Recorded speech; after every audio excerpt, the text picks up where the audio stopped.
On this week's episode of An Echo of Glory, it's all change in the hot seat. We chat pre-season friendlies, transfers at Tottenham, who's been in and who might be leaving, and we get the latest from Korea on our new sensation signing.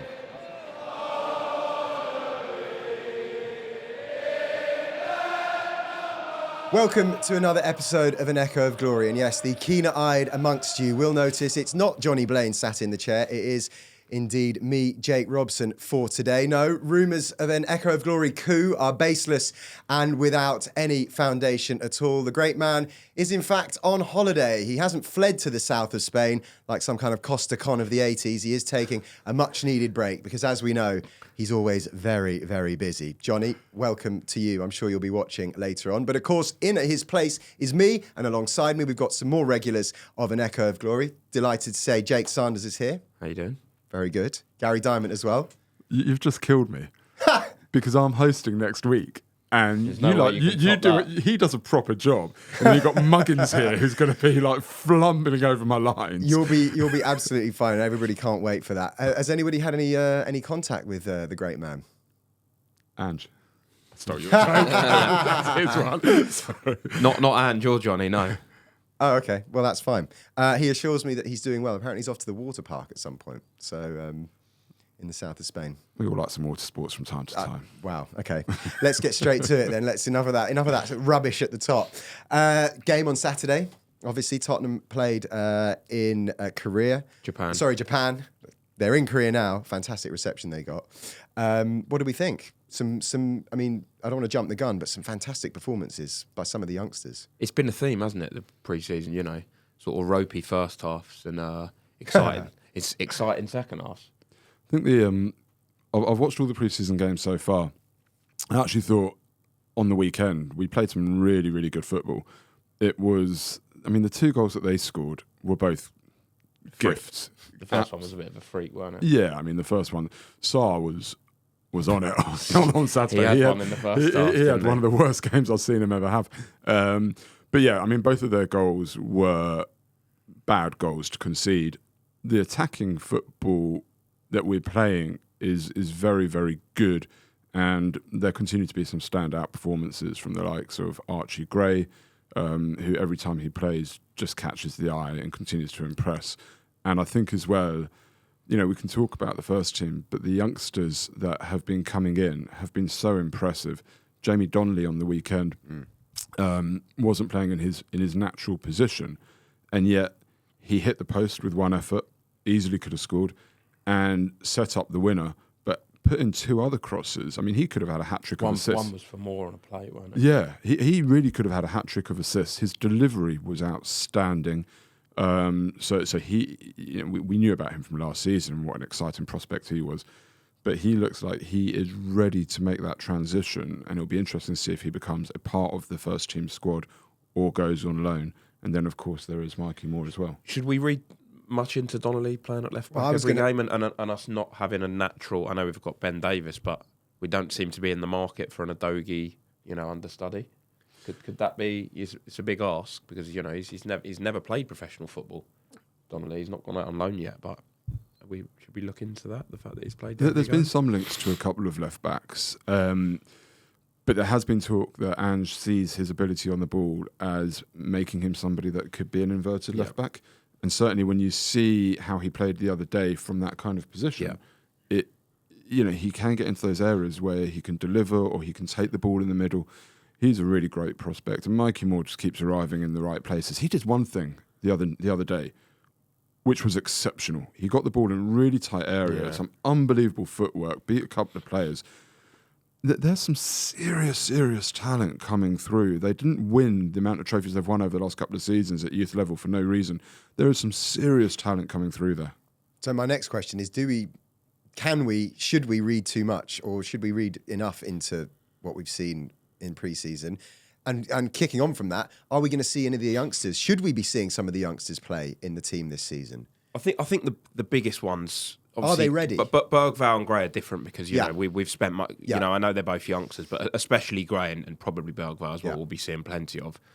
The biggest one's got to be Mikey Moore, and I know he's the youngest. He's 16, and I know you got to be so careful with him at that age. But the club have got a massive decision, because you don't send a 16-year-old out on loan to the Championship. You know, for him to get lumps kicked out of him is probably not going to benefit him. But I don't know. Do you leave him around the first team squad? Do a bit like what we did with Dele Alli in that first season. You know, you integrate him with the first team squad, give him minutes when he can, and if he proves himself, as the saying goes, if he's old enough, he's good enough. But Dele Alli had been playing first team. If he's good enough, football. he's old enough. Sorry. Yeah, Dele Alli had, but I think a comparison would be someone like Phil Foden, maybe, who Pep really took his time to bleed into the. Yeah, I mean, it's rare that a player just comes through it. He's, like Donnelly, a lot of them have never played a first team game. They've not, I don't even think he's played much under 21s football more, has he? He was under. Donnelly came on at the back end of last season for a couple of minutes. But I mean, like, but no, not I don't know. The club have got a big decision to make with Moore. Well, Mikey Moore in 2 weeks' time is eligible to sign a professional contract, and that's the first big thing, because he committed to Tottenham. He had a number of clubs after him, like City and so on. They all wanted him because he really is one of the hottest prospects at youth level. And I think he committed to Tottenham to sign that professional contract when he turned 17 on the basis that Spurs have a plan for him. And what that plan is, whether it is to go on loan or whether it's to integrate him into the first team, it looks to me like there is the thought to integrate him into that first team squad. That's what it looks like to me. With somebody like Donnelly, I could see him going on loan, but I can see Mikey Moore coming in. But there's other questions within the squad at the moment about pre-season, like somebody like Jed Spence, for example. What's the situation with him?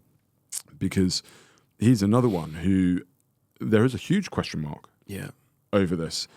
And on the one hand, I don't think anybody that consistently watches him play would say he's not good enough on the pitch. The ability's never been in question. The ability, the physicality, the talent is there.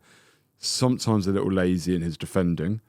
But then again, this is a guy who Martinelli turned around and said was the toughest defender he faced. Jed Spence has been electric in pre-season. And you ask the question, what can you take from pre-season games? It's always really hard to assess that. But if Spence has come back to Tottenham with his head screwed on and the right attitude, the benefit that has on the squad with another homegrown player not having to spend 20, 30 million finding a backup right back is absolutely enormous. And he's one that I've got everything crossed, that actually he's turned a leaf and is going to be a serious player. Porro's still ahead of him, of course he is. But to have Spence as a backup right back, potentially left back if needed, a homegrown player, and save us 20, 30 million is just huge. So that's a big question. I'm interested in that one. Bergville, I think, will be integral to the squad. He's been really impressive. And Archie Gray is a player that I was saying to Johnny from December of last year when I first saw him, and then I watched him quite a lot for Leeds. He is... I was fuming when there were the links with Brentford. I was absolutely spitting. How the hell is this guy available and we are not getting him? And then there came the stories of a hijack in a certain club, and it turned out to be Tottenham, and I was delighted. And we're starting to see why he's going to be a massive addition. So people sort of saying Spurs haven't strengthened, we've sold Højbjerg, we're weaker than we were. We're not. We're much stronger than we were. Archie Gray is levels, I think, above what Højbjerg could ever be, and covers a number of positions in the squad. Bergville, I think, is going to be a really good player. It's a lot to ask these kids. But in terms of taking up minutes, coming on for Bentancur or Bissouma, or, I think at one point Bergville was playing the Maddison role the other day. Yeah, he was. Like coming on for these players, giving them rest and knowing that you're still retaining that quality. And then somebody like Jed Spence coming through, the squad is already... Even before what I think will be the big signings, I think they will come. But even before those, the squad is already starting, to me, to look a hell of a lot stronger than it was. It's almost like you knew what we were going to talk about next, because I wanted to get your thoughts. I'm doing my best to help you. Absolutely. Well, how do we think the things are with 3 weeks to go? How does the squad feel to you? How are things shaping up, aside from the matches, just in terms of we're 3 weeks away from the start of the Premier League season? How do you feel about Tottenham going into that? I'm excited, but we need more. I've been saying all summer, and I was saying to Gary off air, we need 2 top attacking players. I like a lot of our attacking players, but you look at those 6 as in, Kulusevski, Johnson, Richarlison, Son, Solomon, and who have I missed out? I don't know. Maddison. No, Werner. That's not good enough. That is not good enough. We need to sign. I know everyone's got their eyes on Tony and Eze, but we need 2 50 million or 40 million plus signings, in my opinion, because that's worryingly. Can I ask you? You think we're too short at the minute? Is that? So are you talking like an Eze and a Neto, or are you talking a number 9? We need a number 9 and some sort of winger. So, in my opinion, he may not be here, but he's still very much in control, sending me messages about who we should speak about. A certain Johnny Blaine. Is he interfering? He didn't message me now. He messaged me earlier saying, "What about Kulusevski playing as a makeshift 9 through the middle? Is perhaps he a better option than Richarlison if we didn't sign anyone? Maybe his touch is better. His interlinking the play maybe is a bit better. Is that something that could be a goer? Because it doesn't look like it looks like to me, and I've said this a long time, that his time playing as a winger is finished. I feel like that could happen in Europe, but I wouldn't want to be starting Premier League games with Kulusevski as a 9. If that was the case, I'd be. You got Son running off him, Werner running off him. I think it depends. He's not a good enough finisher to play up front anyway, but. It's an interesting one, though. If I look at somebody like Tony, my concern about him is, will he press hard enough for an Ange team? Because he's always played in a low block team, Tony. Great at taking the ball on the halfway line, bringing other players in. But if we were a possession-based team, will Tony work hard enough and press hard enough? Kulusevski's stats on pressing, he's an absolute animal. He doesn't stop. In pre-season, he has played that 9 role beautifully, with some lovely touch. In fact, on Spurs play, they did a feature on it at half-time because he had a stunning touch for our goal, as he did against Hearts, and he had 1 or 2 against QPR as well. I don't think it is the craziest thing to say, could he be the number 9? If he was, though, I'd like to see it more in a formation that we played against City, with almost 2 false 9s, as it were, in a more of a box midfield, against perhaps the better teams where you're trying to hold it up a little bit more and be a bit more compact. But regardless, I think Kulusevski is somebody that lends real value to the squad, and my view on it is that if we got an offer from a Saudi club for Richarlison, yes, we would need an out-and-out number 9, a Tony or Guy Correz or whoever it would be, but Kulusevski is more than capable of... and I'd rather see Kulusevski up front than Son. I'll say that. Yeah. I'll say that in terms of how we play and what you get from them. I'd rather see Kulusevski up front than Son. I'd like to see Son firmly on the left wing. So we're maybe in agreement that we could potentially do with another attacking player. That you said 2 players though. Where else do you think we need? I think we need to sign a winger of some sort. So you want 2 attacking players? Yeah. This is going to be unpopular, especially what Gary said, but there was some, and I really have liked him over the last 2 years. I'm a big fan, but there's been some Kulusevski links, right? If we got a good offer, I'd definitely sell Kulusevski this summer, 100%. But it depends who you're going to get. If we could get someone in, because he's a brilliant footballer, but he's not been good enough for 18 months, and his numbers are nowhere near good enough. We're still looking to replace those Kane numbers, and that's why I think we need someone, because Son was brilliant last year, but look at how many goals the wingers scored. Johnson 4, Kulu maybe 8. 2 were on the last day. Maddison 4, Werner 2. Not a lot. So I would really be desperate to sign a goal-scoring winger if we can, and obviously a number 9. I don't disagree. Gary, what about left back, full back, right back as a cover? It's one I've been banging on about for ages. We've obviously got Porro, Udogie. If they get injured...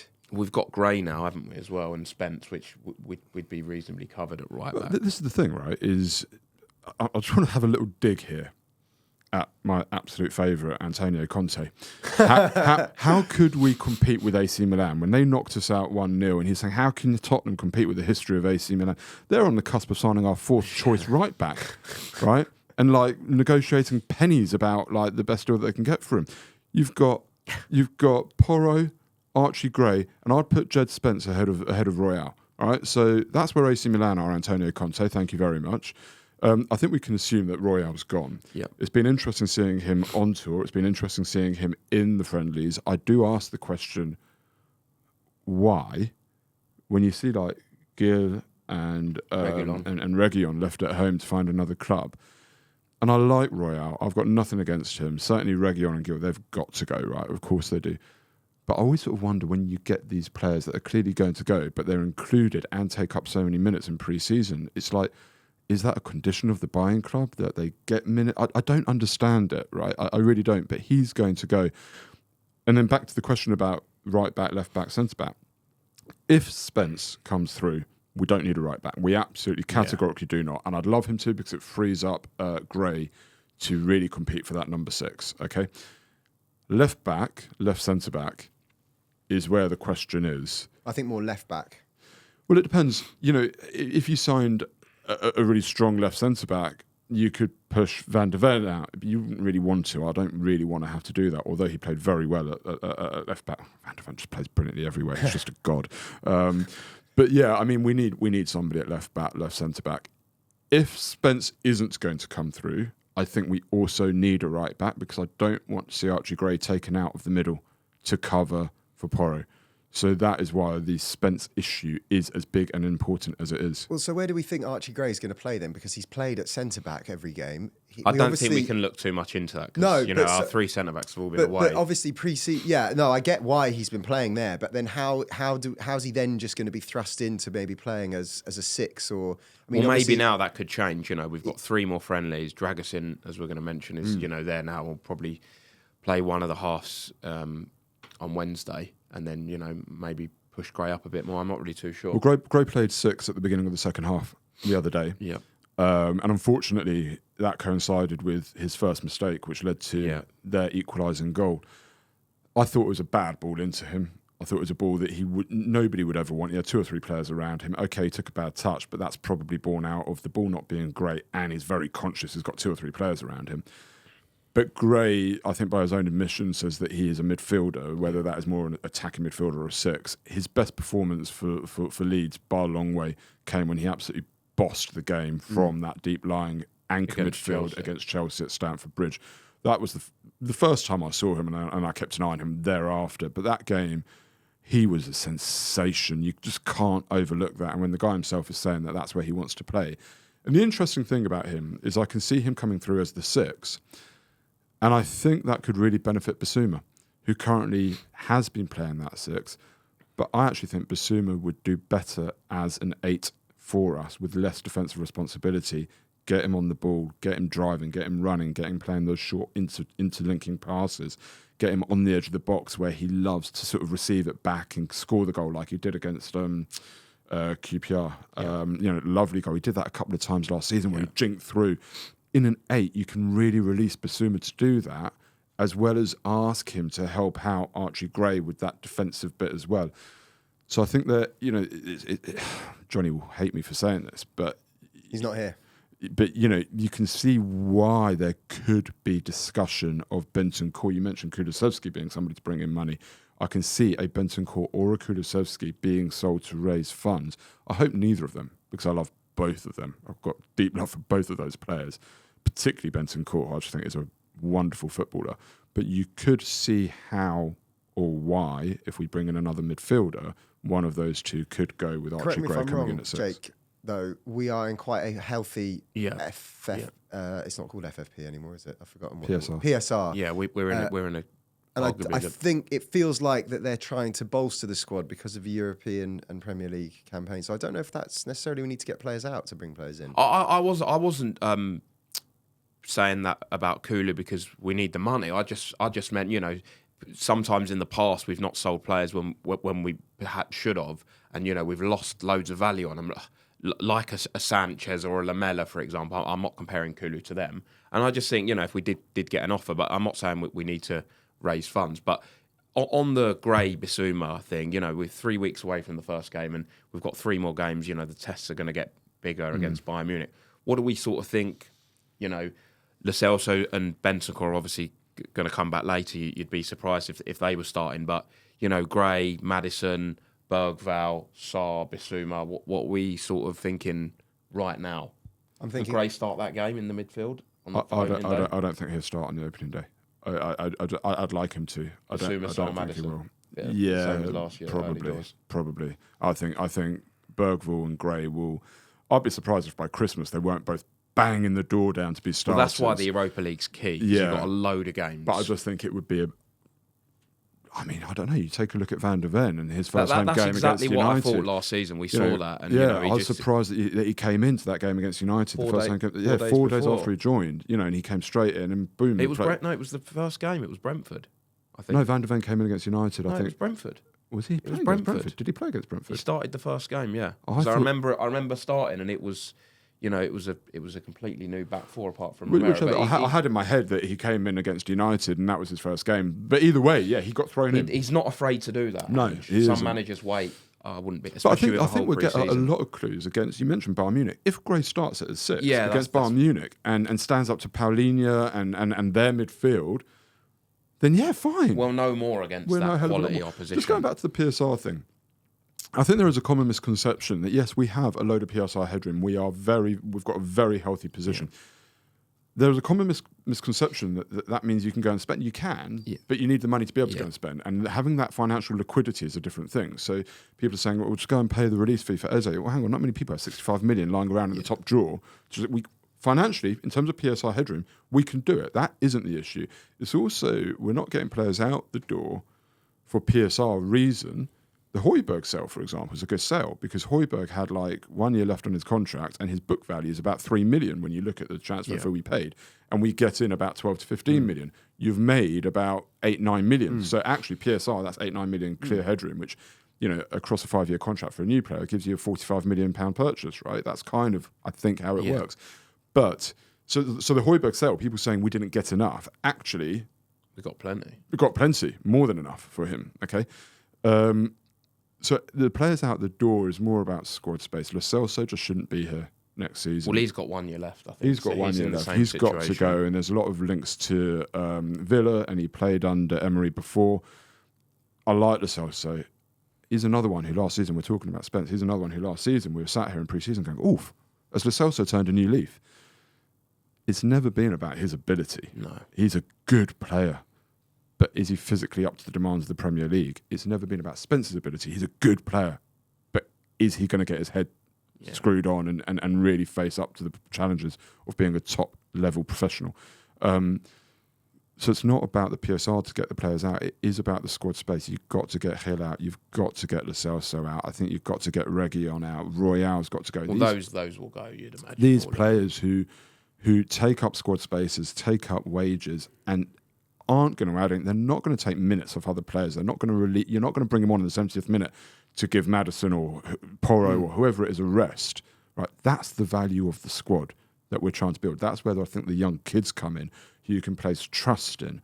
Taking either Son or Johnson off and bringing on Mikey Moore on the wing, if you can trust him for 20 minutes. What that gives to Johnson or Son or a Pedro Neto, if we sign him, people are talking about the injury problems that Neto has had because every time he's fit, Wolves play him for every minute that he's available.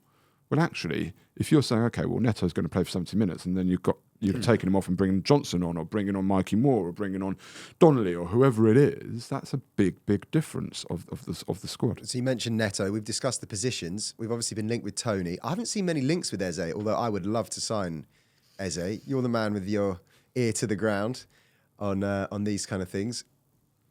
Realistically, who, if any, do you think of those three or others could you see us bringing in? Do you think Tony's a goer? I thought Tony, but Igor, their striker, they signed. I don't know if it was this summer or January. Got injured in pre-season against AFC Wimbledon last week, which has potentially killed us because if he's out for 2-3 months, what do they do? But Tony's got a year left, and the longer we wait, the longer we go until the end of the transfer window, we're in a stronger position because you can get to the final few days and you're in control. You say we'll offer you this, we'll offer you that because Leicester, Brentford have got to sell him because the moment the window closes, they lose probably 20-30 million because whether they'd probably end up keeping him in January because I don't know where they'd be in the league, but they're not going to sell Tony for 15 million, whereas now they could get 40 million. So as painful as it is as fans, because we want players in early and I always want a player in early, not just because you want them in for pre-season, but the first 3 games can be really crucial. And we've got a tough start. And I think we actually have Brentford in those first 3 games, which could be Leicester, Everton. Is it Brentford? Potentially, but I'd imagine if we were doing that with Tony, we're going to do that. We're going to wait as close as we can to the end of the window, and then maybe. It's an interesting point you make about Tony. It ties into the conversation we were just having as well. I think they signed him for not very much. So for Brentford, for a club like Brentford, yeah, and for a club like Brentford, and if he's coming into the last year of his contract, you've got to think that if we're talking PSR and things, he's got a book value at Brentford now of $2 million. He's free to sign a contract with another club from January, a foreign club from January. Brentford are not a club that can afford to lose that PSR headroom. They could make 28, 30 odd million clear PSR headroom off Ivan Toney. I think Toney will leave this summer. Where he goes, I don't know. Do you think, though? I think he's a wonderful player on the pitch. And I don't even want to talk about off the pitch because we don't know enough, and that's up to the people in the game to assess if he'll be a good fit for the squad. But on the pitch, my one concern about him is, will he put in that work rate up front? Will he press enough for an Ange team? Well, that's the question. Will he buy it? You know, we as you mentioned, we've seen what he can be a bit like, but will he buy into it? That's the biggest thing. I mean, I'd take a punt on him. I think you do have to run playing for Thomas Frank the way that he wants. I see what you're saying. An Ange pressing team is almost a different beast, but you've got to work your nuts off to play for Thomas Frank. That's one of the things he demands. Personally, I think he could adapt to that. I also think, from what I've heard how he talks, he sees himself as, you know, one of the big dogs, and in order to be one of the big dogs, he's not going to sign a new contract at Brentford. Yeah, for that reason. But in order to do that, if you're going to move somewhere, you've got to then fit in, and you know, big club, and you've got to muck in and do. I think he's got the perfect profile in every sense on the pitch, with that one caveat, because I haven't seen him play, even for England, for a team that really presses aggressively. But if Ivan Toney was to turn around and say, I mean, not to me or anybody, but if he's in his head saying, I will run like an absolute beast, I will chase down every little thing, I will lead from the front, I will press from the front, I'd say to you, go and get the guy. Yeah. And also, he'd massively help from set pieces. Huge. We struggled massively at both ends last season. We hardly scored a goal from a corner. I remember, I think it was when he got banned and he couldn't go to the World Cup, and a lot of the pundits were saying, if you wanted at that time a direct replacement for Harry Kane, he would be the one, because obviously he's quicker than Kane, but he's good in the air, his hold-up play, compared to, say, an Ollie Watkins, who's obviously very good on the floor, maybe in the air, as you said, set pieces. Finisher. Fantastic finisher. Tony. To get 20 goals, obviously not. I know, obviously, had a really slow end to last season, but you know, we could be forgiven for missing so long. But 22, 23, he was brilliant, absolutely brilliant. There's the question with Ivan Toney. You could potentially get him for 30, 35 million, and he's 28 years old, but homegrown English. Or you could spend 90 to 100 million on Guy Corres, who 2 seasons ago was playing for Coventry. Yeah, like I'm a little bit like Ivan Toney all day. Is the best striker we could get. I agree. The whole package. And the other thing is, the Premier League proven. I know he's a bit older than some would like. He's played in the Premier League. The price, you know, he lives in London. I think it's. And I think that's another reason. I'm with you. I agree about wanting to get players in early. If you're going to sign somebody late, at least someone that lives in the same city and is playing in the Premier League. Because you know, you sign Ivan Toney, you go automatically. You go into an international break. Next game, first game, you can play. You can start him. There's no, integrating with the league. You can get him straight. I think it's a no-brainer signing. I've got that one caveat, but every transfer carries an element of risk. But comparatively, it's not a massive. Putting the off the pitch issues to one side. On the pitch, comparatively, that is exceedingly low risk in my view, and could make us a far stronger team. Well, we've mentioned the likes of players that are leaving. Royale, it looks like he's going to be on his way out to AC Milan. Sessegnon, it looks like, is that done? That's deal? Done, yeah. To Fulham. Good luck to him. I don't know how he's managed that, by the way. He's gone back good luck to him. Yeah. Hill out on loan to Girona. What do we? Champions League. So Champions League. He's somehow. This is a weird one, because he's signing an extension to his contract with a 15 million release clause. And I don't know the detail of it as to whether... Is that confirmed, that extension? No, I don't... Like, this is what's been reported. I don't know that any of this is yet confirmed. But if it is, it sort of says to me that I don't know what Girona's transfer activity has been, but I hope it's an obligation to buy, in the sense of you can have him, but at the end of next season, when you're in a new financial year, you buy him for 15 million. Because otherwise, what's the point of another year's loan? Just get rid of the guy. That has been one of the most bizarre signings we've ever made. Genuinely ever. Do you know what Paratici has done? I think there've been a wonders. few though. Come on, no, but like I know we've had Ndombele who costs a lot, but he started like 2 Premier League games. He's been constantly back out on loan to Spain. You think that's what weirder signing than George, Kevin and Kudi? Yeah, because we also lost Lamella, who I was no fan of at all, and paid 25 million. Yeah, I'd rather have still had Lamella in 2024 and him be having a testimonial next week. Brian Hill. I mean, do you know what? Good luck to the guy, but you got to go. Like, he's in the Champions League. It's not for the. It's not for the straight haircut though. I mean, he's just not. He's got to go. I've said this before. My daughter's 8 years old. She doesn't know a lot about football. She sits and watches it, but every time she sees him, she's like, "He's rubbish, isn't he?" I mean, sorry, it's not nice to speak about a player like this. He ain't got it at the Premier League level. He has not got it. Well, he's one person that looks like at least is going to be going out on loan. That's one we know about. One player we didn't know anything about is Yang-min Hyuk, the latest Brian Gill's potential replacement, certainly in stature, if nothing else. Somebody we knew nothing about, so we're now going to speak to somebody who knows all about him.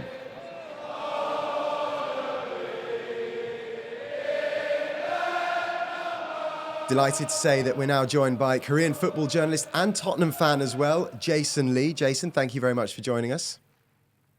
Pleasure to be here, guys. Thank you so much for inviting me. Yeah, you're very welcome. You can come again. We've obviously seen the pictures coming out of Korea of Tottenham arriving. The reception that Sonny got was actually just incredible to see. Not just for Tottenham fans, but I think for everyone to get that kind of reception. How big? We know how big Sonny is in Korea. How big are Tottenham though in South Korea? I would say unquestionably Tottenham in Korea are the biggest and most popular, definitely Premier League club and maybe football club in the whole world. Before Sonny joined Tottenham, I would say that because I don't know if you guys are familiar, but Ji-sung Park, there's a player named Ji-sung Park who played for Manchester United. And a lot of football fans, current players today, they grew up watching him. And Manchester United were predominantly the most famous and followed club in Korea. But that changed rapidly once Sonny joined Tottenham and you started to see him have success at the club. We made that magical run in the Champions League. I mean, him winning the Golden Boot, on and on and on.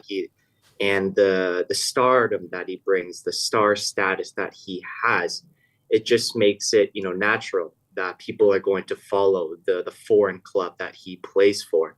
And I think that, I'm sure we'll talk about it in this, in the future, in the very near future, but the fact that they have secured the signing of hopefully his successor in Yang-min Hyuk, that just brings me great joy as a Korean Spurs fan. And you guys saw the reception that the players had in Korea. And I would like to emphasize that, it's not just Son that these fans love. They genuinely love Tottenham Hotspur Football Club. They love Ange Postecoglou. They love Christian Romero. They love Dejan Kulusevski. Every single player that is on the Tottenham Hotspur Football Club, Korean fans follow and love. So, I just want to emphasize that it's not just Sonny. They're not following the club just because of Sonny. I mean, of course, there are going to be fans like that. But the majority of fans have fallen in love with Tottenham Hotspur. And hopefully it is a beautiful relationship that will continue in the future. You mentioned Yang-min Hyuk, obviously officially confirmed yesterday, and Tottenham fans got a little glimpse of what he can do with that lovely goal he scored on Saturday. But what can fans expect? And do you expect him to have a big future at Tottenham? Yeah, with the caveat that he is still 18 years old, he's young, and he still has a long ways to go in terms of physical maturity. I think if you strictly look at the player profile, guys, he is the perfect Ange Postecoglou winger. He said it himself in his first interview with the club.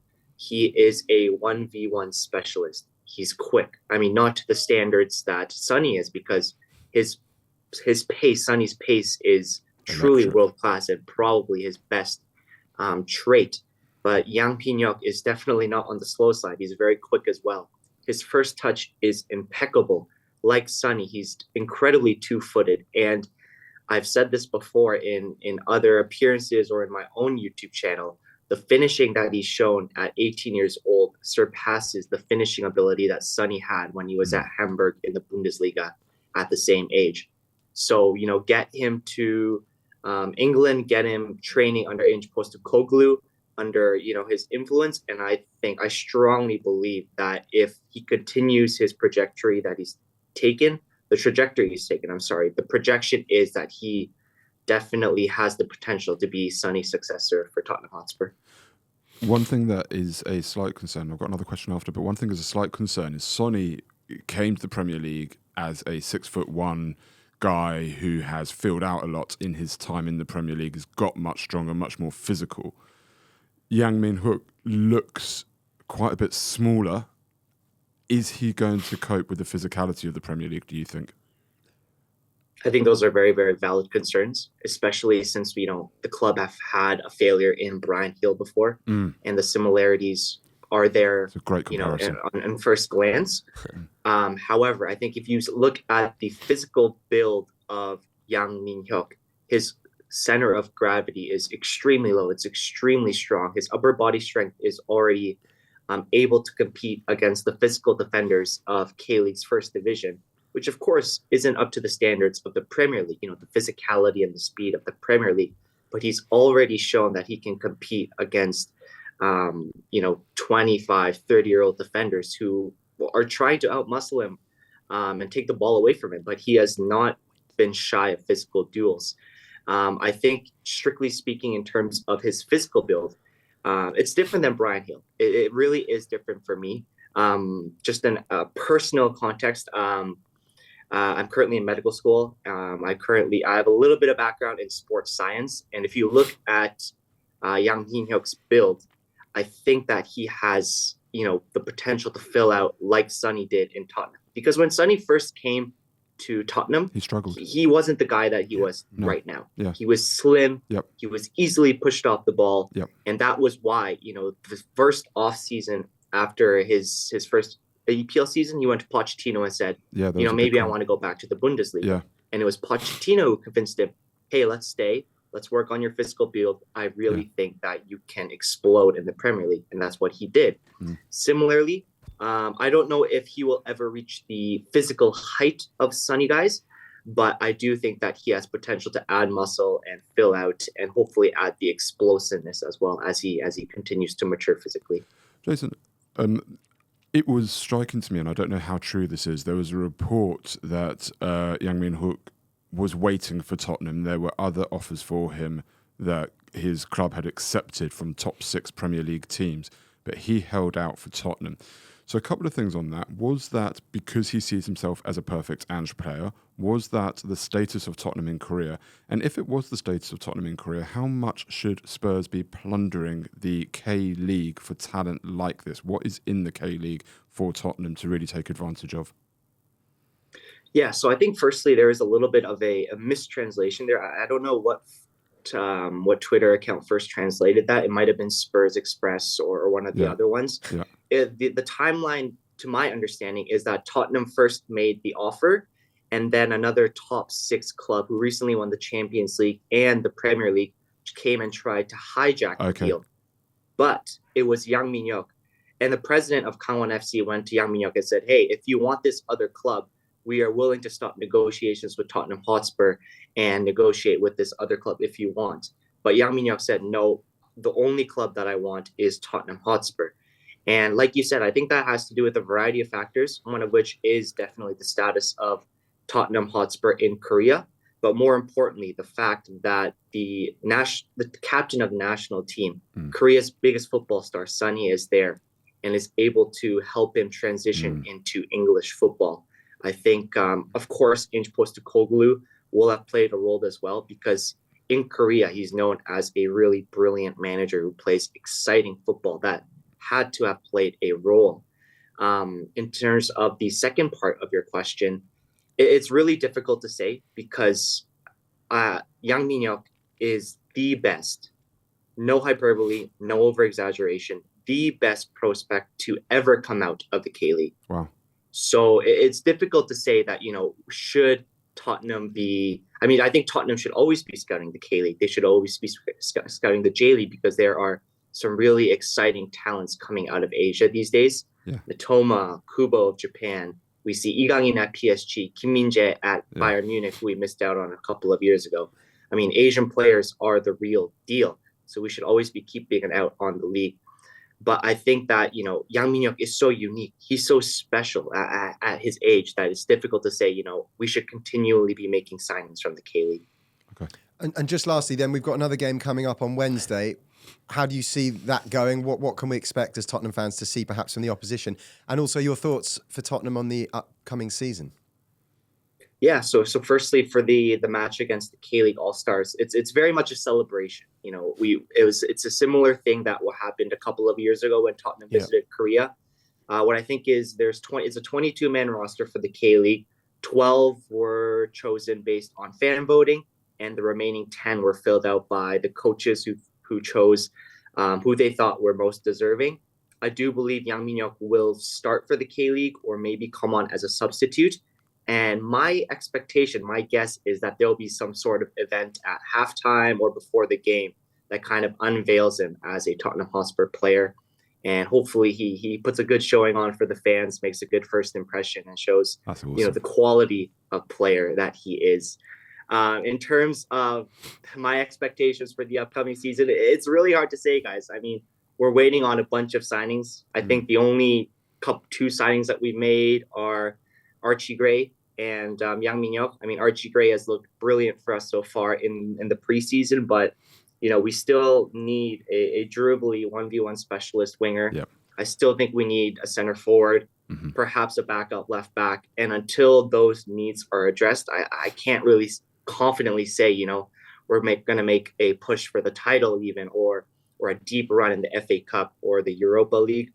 But if those signings happen, if I trust in the new technical director or whoever it is, Johan Lange, he's been known to keep deals secret until they get announced. If those deals happen, we have one of the best managers in the world. We play some really exciting football, and if it were not for some freak injuries to Romero and Van de Ven last season, we would have finished in the top four. So I really, really think that, if we spend the money, if we give Ainge the players that he needs, then for sure we're going to have a really great season and hopefully push for some silverware as well. Jason, very last question, very quick one. Yang Min-hyuk, was he the fans' pick for the K-League All-Stars or the manager's pick? He was the fans' pick. He got in with the fans' vote. Okay. And just lastly on him, he's not arriving until January, is he? So we're not going to see him in this first half of the season. Correct. So the K-League runs on a different schedule than the Premier League. The season starts, I believe, in February or March and then ends in September or October. So he's actually quietly making a run for K-League MVP this season. I think it's a good decision for Tottenham to let him finish out the season with Kangwon FC. That's, that way he gets his first full professional season in.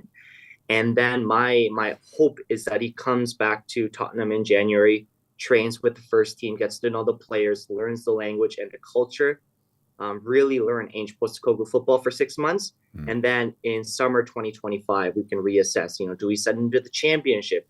Do we keep him for, coming off the bench in the Premier League, or do we send him abroad to the Eredivisie like we did with Troy Parrott? What are we going to do with this guy? But, I really like the plan that Tottenham Hotspur have in place for him. And that's one of the reasons, the developmental plan that they proposed to him, he liked it so much that was one of the reasons why he chose our club. Brilliant stuff. We can't wait to see him when he arrives eventually in January. Jason Lee, thank you very much for coming on and giving us a flavour of Tottenham in Korea, and hopefully we'll speak to you again soon. Thanks for having me, guys. Cheers, Jason. Cheers.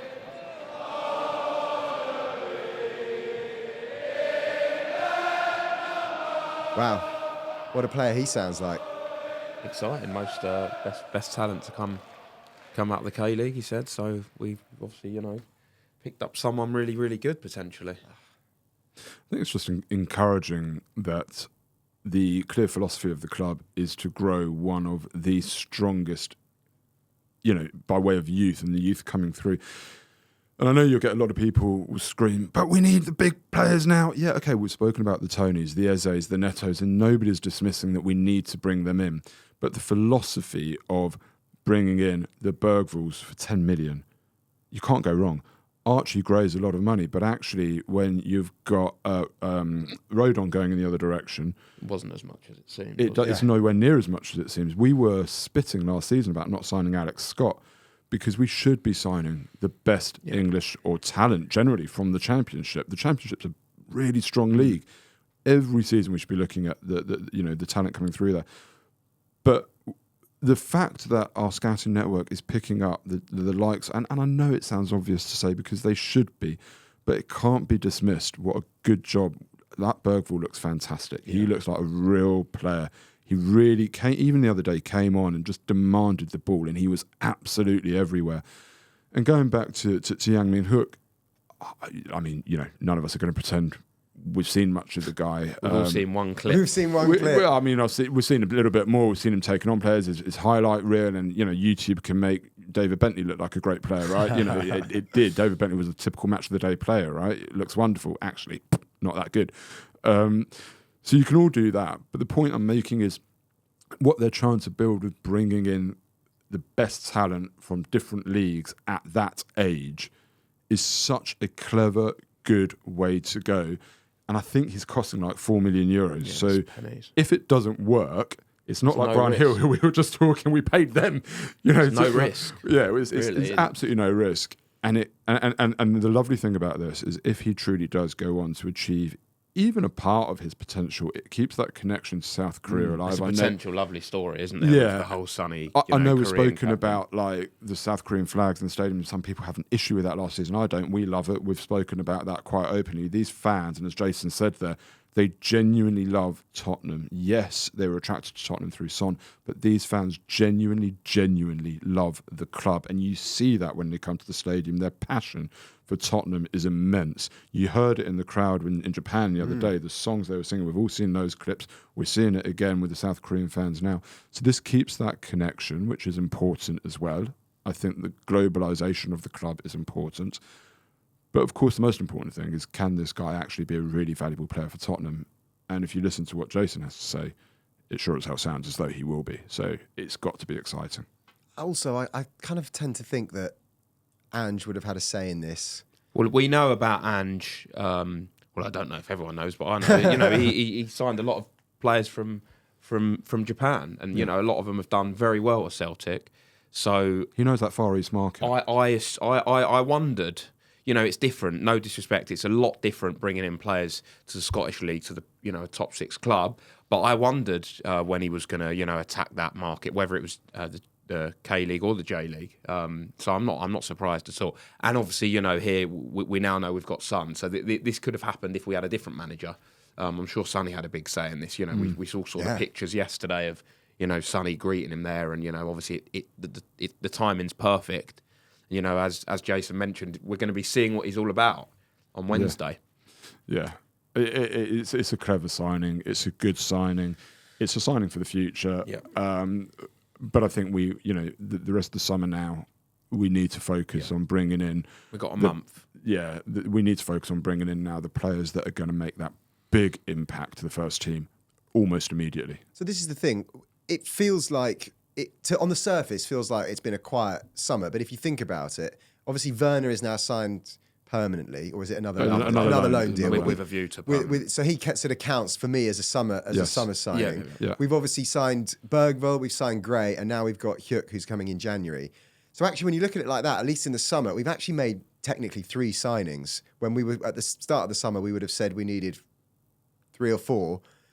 We're not. It doesn't feel like we're now actually, when you think about it, that far away from having what would be a really good summer if we can basically get in a couple of big guns. Yeah. But I think as well, what's important is the work we've done with getting players out the club. That's where we've struggled so much in recent seasons. And just been brilliant at that. Yeah, and it is almost a little bit like, Royale is on the cusp of going. That's inevitable.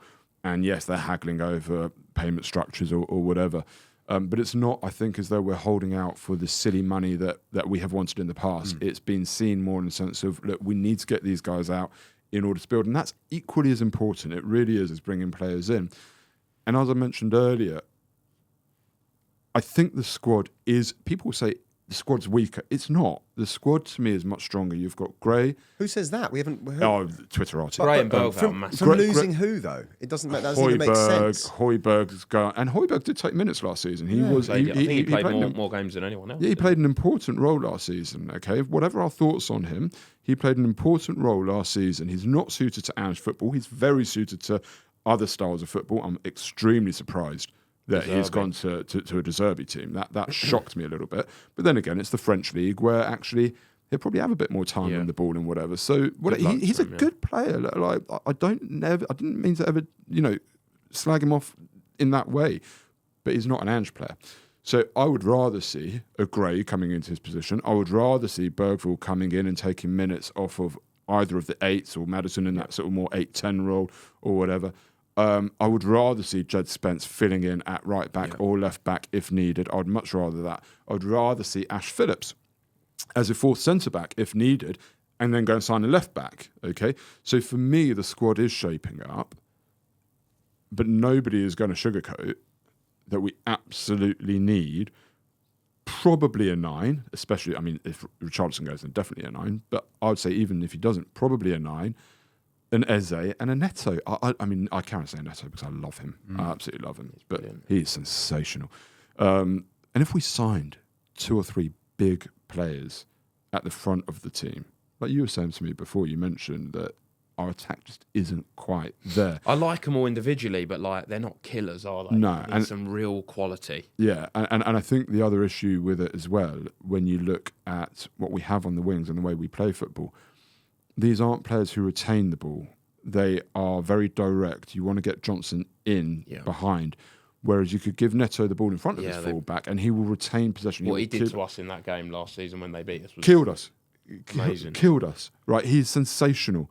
Eze will retain the ball, keep the ball.